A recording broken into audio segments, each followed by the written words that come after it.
ఈ దేశంలో న్యాయం గెలుస్తుందన్న మాటే కానీ గెలిచేదంతా న్యాయం కాదని రాశాడు శ్రీశ్రీ. ఆనాడు గాలి జనార్దన్ రెడ్డి బెయిల్ విషయంలో పట్టాభికి వెళ్ళినటువంటి నోట్ల కట్టలైనా, ఈరోజు ఢిల్లీ హైకోర్టు న్యాయమూర్తి ఇంట్లో బర్న్ అనేటువంటి నోట్ల కట్టలైనా కూడా వాట్స్ హ్యాపనింగ్ సార్? ఎందుకంటే ఆయన్ని తీసుకువెళ్ళి ఇంకొక దగ్గరికి ట్రాన్స్ఫర్ చేస్తే ఈ న్యాయమూర్తి మాకు వద్దు అని చెప్పి లాయర్లు ధర్నా చేసినటువంటి ఘటన. What's happening in judiciary? ఈ పరిణామాన్ని మొత్తాన్ని ఎట్లా అర్థం చేసుకోవాలి సార్? ఖచ్చితంగా మంచి విషయం. ఎందుకంటే నేను మొదటి నుంచి చాలా బహిరంగ వాదిస్తున్న కొద్ది మందిలోనే ఒకండి. ఈవేళ 25-30 ఏళ్ళ నుంచి సార్, ఒక ప్రజాస్వామ్య సమాజంలో ప్రతి వ్యవస్థ, ప్రతి సంస్థ, అధికారం ఉన్న ప్రతి వ్యక్తి ప్రత్యక్షంగా కానీ పరోక్షంగా కానీ ప్రజలకు జవాబుదారీగా ఉండాలి. ఎవరు కూడా దైవాంశ సంభూతులు కాదు, ఎవరూ స్వయంభూలు కాదు. ఈ ప్రజలు ఓటు ద్వారా తమ మీద తమకున్న అధికారాన్ని, తమ స్వేచ్ఛని కొంతమేరకు ఎన్నుకున్నటువంటి ప్రతినిధులకు బదిలీ చేస్తున్నారు. ఆ ఎన్నికైన ప్రతినిధుల నుంచి ప్రభుత్వాలు వస్తున్నాయి. ఏ సంస్థ దేశంలో ఉన్న కొన్ని సంస్థలు పనిచేయాలి, స్వతంత్ర న్యాయ వ్యవస్థ స్వతంత్రమైనది. అట్లాగే రిజర్వ్ బ్యాంక్ స్వతంత్రంగా ఉండాలని మనం కోరుకుంటున్నాం. సిఏజీ స్వతంత్రంగా ఉండాలి. ఇలా స్వతంత్రంగా పనిచేయాలి. కానీ స్వతంత్రంగా పనిచేయడం వేరు, ప్రజలతో సంబంధం లేకుండా, జవాబుదారీ లేకుండా విశృంఖలంగా ఉండడం వేరు. కాబట్టి ప్రతి సంస్థ, సుప్రీంకోర్టు, హైకోర్టులతో సహా ప్రత్యక్షంగా కానీ పరోక్షంగా కానీ ప్రజలకి జవాబుదారీగా ఉండాలి. సార్, మన దేశంలో దెబ్బతిన్నది. న్యాయమూర్తుల నియామకం మా ఇష్టం, మేము చేసుకుంటాం, మీరు మధ్యలో. న్యాయశాఖ మంత్రి న్యాయమూర్తి నియామకంలో కలోజంలో అంటే అదేదో రాజకీయ జోక్యం వాళ్ళ దేశాన్ని దోచుకుంటారన్న భావాన్ని కలగజేశారు. ఇంతకంటే వితండవాదన మరొకటి లేదు. ఇంతకంటే పరుషంగా మాట్లాడితే మర్యాద ఉండదని పరుషంగా మాట్లాడట్లా. సార్, నేను తీవ్రంగా బహిరంగంగా వ్యతిరేకించాను, ఇవాళ కాదు. ఆ కారణంగానే ఆనాడే ప్రజాస్వామ్యపీఠం ఒక కమిటీని, అత్యద్భుతమైన స్థాయి న్యాయమూర్తులతో కమిటీని ఏర్పాటు చేశాం. ఎవరు? జస్టిస్ వెంకటాచలయ్య గారు, ఇప్పటికి కూడా బతుకున్నారు, మాజీ ప్రధాన న్యాయమూర్తి. న్యాయ వ్యవస్థలో ఎవరైనా అడగండి, నిఖార్సైన మనిషి, విలువలతో కూడిన మనిషి, పాండిత్యం ఉన్న మనిషి. రెండో ఆయన జస్టిస్ జేఎస్ వర్మ, చనిపోయారు. నిజాయితీకి నిర్భీతికి మారుపోయినటువంటి ప్రధాన న్యాయమూర్తి ఆయన. ఆయనే ఈ జడ్జీల కేసుల్లో నియామకం కలోజం పెట్టాలని తీర్పిచ్చింది ఆయన. అది పొరపాటున ఆయన తర్వాత గుర్తించారు. మూడో ఆయన జస్టిస్ విఆర్ కృష్ణ అయ్యర్. ఈ దేశంలో ఆయన భావాలతో మీరు అంగీకరించకపోవచ్చు, నిజాయితీ కానీ నిర్భీతి కానీ గత 50 ఏళ్ల చరిత్రలో ఆయన కొట్టిన వాళ్ళు లేరు. ఈ ముగ్గురితో ఒక కమిటీని ఏర్పాటు చేశాం. సార్, న్యాయమూర్తుల నియామకం ఇప్పుడు జరుగుతున్నది సరైనది కాదు, ఇది అప్రజాస్వామికమైనది, న్యాయ వ్యవస్థకి చెరుపు చేస్తుంది, ప్రజాస్వామ్యాన్ని చెరుపు చేస్తుంది అని చెప్పంటే ఆ ముగ్గురు కలిసి ఒక నివేదిక తయారు చేశారు. ప్రతి నేపథ్యంలో కూడా ఆనాడు ప్రభుత్వంలో ఉన్నటువంటి మన్మోహన్ సింగ్ గారు ప్రధానమంత్రి గారిని, ఆనాడు ఎన్ఏసీ చైర్పర్సన్ సోనియా గాంధీ గారికి, ఆనాడు ఈ న్యాయశాఖ మంత్రులు మారారు, ప్రతి న్యాయశాఖ మంత్రికి, ప్రతిపక్షంలో ఆనాడు ఉన్నటువంటి అరుణ్ జైట్లీ గారికి, ఎల్కే అద్వానీ గారికి, ఇతర పెద్దలకి ప్రతి క్షణం ఏది రహస్యంగా చేయాలి. పబ్లిసిటీ ఎప్పుడు లేదు, పబ్లిసిటీ అక్కర్లేదు. కానీ కీలకమైన వ్యక్తులు వారందరూ విశ్వాసంలో తీసుకుని ఏం చేస్తున్నా, ఎందుకు చేస్తున్నా వారి ముందు పెట్టాం. దాని పర్యవసానంగానే 99వ రాజ్యాంగ సవరణ వచ్చింది. Okay sir. జాతీయ జ్యుడిషియల్ కమిషన్. సుప్రీంకోర్టు ఏం చేసింది? నా బిడ్డను కొట్టిపారేసింది. అది పూర్తిగా తప్పు. నేను బహిరంగంగా చెప్పాను, ఇది పూర్తిగా తప్పు అయినటువంటిది. ఇది ప్రజాస్వామ్య సూత్రాలకు వ్యతిరేకమైనది. కాకపోతే ప్రజల మనసుల్లో ఏముంది? రాజకీయంలో ఉన్నంత దొంగలు, కోర్టులో ఉన్నంత గొప్పవాళ్ళు, వాళ్ళకి ఇచ్చేస్తే ఏదైనా పరిష్కారం అయిపోతుంది. ఇది చాలా తప్పని ఆనాడు వాదించాను, ఈనాడు వాదిస్తున్నాను. ఏ ఒక్కడు దేవుడు కాదు, న్యాయ వ్యవస్థలో ఉన్నాడు దేవుడు కాదు, అధికారం గొప్పవాడు కాదు, రాజకీయంలో ఉన్నాడు దేవుడు కాదు. ప్రతి వాళ్ళకి పరిమితులు ఉన్నాయి, ప్రతి వాళ్ళు జవాబుదారీగా ఉండాలి, వ్యవస్థలో ప్రజల సంక్షేమం కోసం ఏర్పాటు ఉండాలని మొట్టమొదటి నుంచి వాదించినవాడిని నేను. కానీ మన దేశంలో ఉన్న పరిస్థితులు రాజకీయాన్ని బూతులు తిట్టడము, న్యాయ వ్యవస్థను నెత్తిన పెట్టుకోవడం ఒక అలవాటు అయిపోయింది. దాని పర్యవసానం ఇవ్వడం మనం చూస్తుంది. నియామకం ఎవరు చేశారండి వీళ్ళని? ఈ 50 కోట్లు బయటపడ్డ న్యాయమూర్తిని, ఆ న్యాయమూర్తి అనే పదం వాడకూడదు, దానికి న్యాయమూర్తి ఏదో మరి ఆ పదవిలో ఉన్న ఆయన ఎవడండి నియమించింది? ప్రధానమంత్రి నియమించారా? న్యాయశాఖ మంత్రి నియమించారా? మీ కలేజం కాదు. 2, తీసేయడానికి ఏర్పాట్లు ఏమైనా చేశారా? ఆనాడు కృష్ణయ్య గారు వాదించారు, ఆ కమిటీలో కూడా వాదించారు, నేనే ఆయన వారించాను.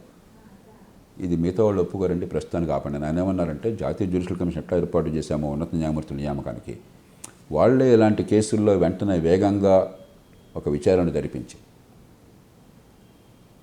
వాళ్లే ఫలానా వాడు ఈ కారణంగా రుజువైంది, వాడి పదవి అర్హుడు కాదని చెప్తే వాడి పదవి ఏర్పాటు చేయాలి. లేకపోతే పార్లమెంట్లో అభిశంసన తీర్మానం ద్వారా 3/2 మంది తీసేసి ఏర్పాటు ఉన్నా కూడా ఈ దేశంలో ఒక్కసారి కూడా పని జరగల, ఒక్క న్యాయమూర్తిని కూడా తొలగించలే మనం. కాబట్టి ఏమవుతుంది, ఒక్కసారి హైకోర్టు జడ్జిని అయితేనా ఇంకెవ్వరు నిర్ణయం జరిగిన దేవుణ్ణి. ఎందుకంటే ఈ దేశంలో పార్లమెంట్ కలిసి రాదు. ఓ పార్టీ ఎడ్డమంటే మరో పార్టీ తెడ్డమంటుంది, ఏనాడు కలిసి రావు. కాబట్టి నన్ను ఎవడు ఏం చేయలేనటువంటి పరిస్థితి వాళ్ళ న్యాయ వ్యవస్థలో ఉన్నది. నియామకాల సరైన వాళ్ళని పెడుతున్నారని గ్యారంటీ లేదు. సాక్ష్యాలు చెప్తున్నాను, నేను చెప్పక్కర్లేదు. కొందరు మంచి వాళ్ళు వస్తున్నారు, నేను కాదంటలే. కొందరు నిజాయితీ పరులు, ధనపరులు ఉన్నారు. కానీ అందరూ అట్లా ఉన్నారని న్యాయమూర్తులు కూడా చెప్పలేరు.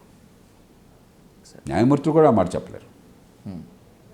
రెండు, ఏమైనా పొరపాటు జరిగితే తొలగించడానిక పార్లమెంటు తన కాడి తాను చేతులు తాను కట్టేసుకున్నది, వేరే మార్గం లేకుండా పోయింది.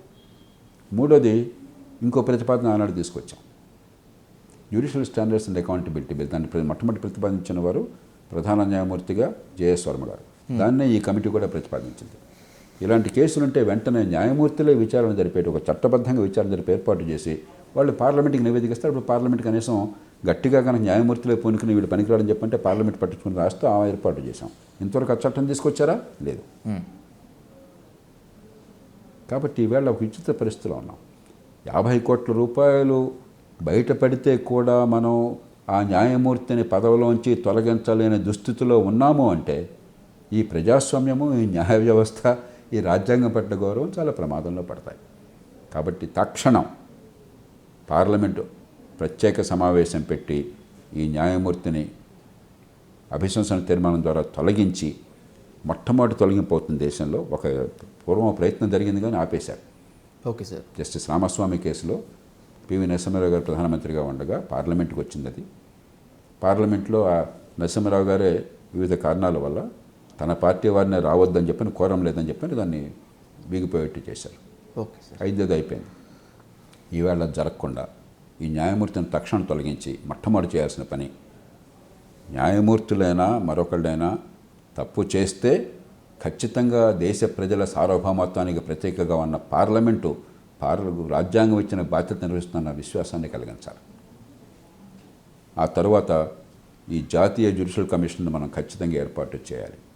సుప్రీంకోర్టు ఇచ్చిన తీర్పు 99వ రాజ్యాంగ సన్నివేశంలో పూర్తిగా రాజ్యాంగ విరుద్ధము, ప్రజాస్వామ్య విరుద్ధం. కాకపోతే అంతర్యుద్ధం వస్తుంది కాబట్టి నేలాంటి వాళ్ళమే పార్టీలకు సలహా ఇచ్చాం. సార్, పార్లమెంట్లో ఏకాభిప్రాయం లేకపోతే వదిలేద్దాం, ప్రస్తుతం ఇంకో 5 ఏళ్ళు నడుస్తుంది, తర్వాత తెలుస్తుంది, జనానికి తెలుస్తుంది. ఇవాళ జరగబోయేది ఆనాడు ఊహించాను, కరెక్ట్గా జరిగింది. ప్రజలకు అర్థమైనాడు చూద్దాం అని చెప్పాను. లేకపోతే 99వ సవరణ వచ్చింది కేవలం ఎఫ్డీఆర్ లోక్సత్తా ప్రమేయం వల్ల, ఈ న్యాయమూర్తి ఇచ్చిన నివేదిక వల్ల. ఆ నివేదిక వచ్చిన తర్వాత ఆనాడు కృష్ణయ్య గారు ఆయన శారీరకమైన ఆరోగ్య కారణాలుగా ఆయన రాలేకపోయినారు. మిగతా 2 ప్రధాన న్యాయమూర్తులు, నేను ప్రధానమంత్రి గారిని స్వయంగా కలిసాం అన్నాడు.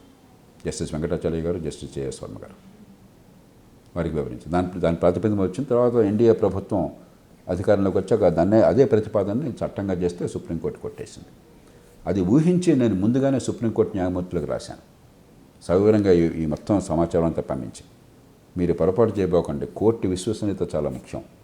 మీరు సొంత ప్రయోజనాల కోసం చేసుకుంటారన్న భావం కలిగితే దేశం నష్టపోతుంది, కోర్టు నష్టపోతుందని చెప్పాను. కానీ ఏదో దుగుడుగా కొట్టేశారు. అది ఊహించి నేను పార్టీ నాయకులందరికీ రాశాను, ఒకవేళ సుప్రీంకోర్టు కనుక తప్పు తీర్పు ఇచ్చినట్టయితే ఈ కేసులో పార్టీలకు అతీతంగా పార్లమెంట్ ఏకం కావాలి, పార్లమెంటు సార్వభౌమత్వాన్ని, ప్రజాస్వామ్యం, గౌరవాన్ని నిలపాలని చెప్పాను. సోనియా గాంధీ గారు స్వయంగా నాకు ఉత్తరం రాశారు ఆయన సంతకంతో, మేమే ప్రతిపాదించామని జయప్రకాష్ గారు, ఒకవేళ సుప్రీంకోర్టు వ్యతిరేకంగా తీర్పిస్తే మేము నిలబడి మళ్ళీ దానికోసం పోరాడతామని చెప్పన్నారు. కానీ ఎన్నికలు కాగానే భయం వేసి వెనక్కి దారిపోయారు.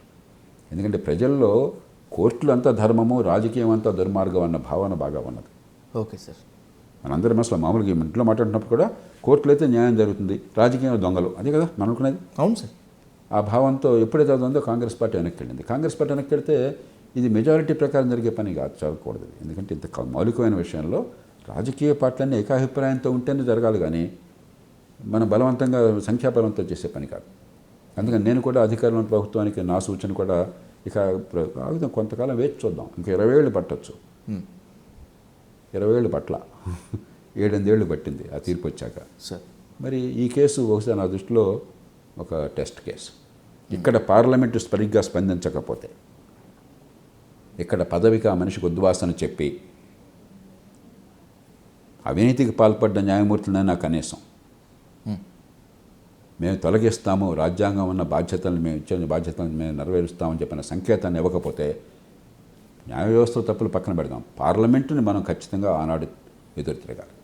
అంటే పార్లమెంటు తన బాధ్యతలను మర్చిపోతుందని, అది మర్చిపోదన్న విశ్వాసం నాకు ఉన్నది. అందుకోసం ఈ మాట నేను బహిరంగంగా ఇంత స్పష్టంగా చెప్పడం.